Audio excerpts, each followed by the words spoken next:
kaibigang mayabang, ayusin mo ang diskarte mo. Di porket maganda at mamahalin ang bisikleta mo, husgahan mo na ako. Alam ko na sikat ka at malakas ka, pero igalang mo kaming maliliit na siklista. Yeah, sama-sama kayo sa inyong grupo, wag ang kayabangan ng inaatupag mo. Gumastos ka din ng makakain nyo, nakita ko kayo, kwentuhan lang pagkatapos ng ride nyo. Pumarga naman kayo sa mga bodega nyo.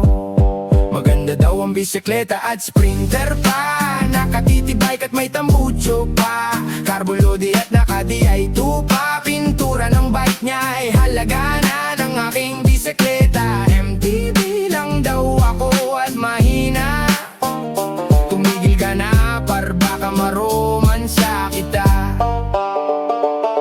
Gayahin mo ang ibang grupo, ginagalang ang mga malilit na kagaya ko. Kahit barya ang pinambili ng bike ko, sentimental value niya ay nasa puso ko. Mahina ka man o malakas, may iba't iba tayong dahilan kung bakit natin pinili ang hilig nating ito. Maganda daw ang bisikleta at sprinter pa, nakatitibay ka't may tambucho pa, carbo load at naka-DI2 pa. Pintura ng bike niya ay halaga na ng aking bisikleta.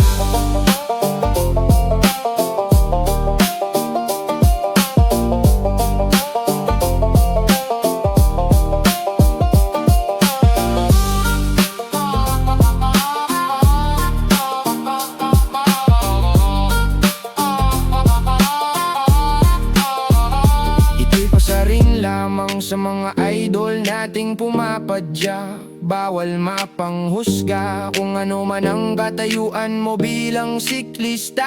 Ang gusto lang naman natin ay ehersisyo at magbigay kasiyahan sa ating grupo, at tayo'y maging padyakerong disiplinado.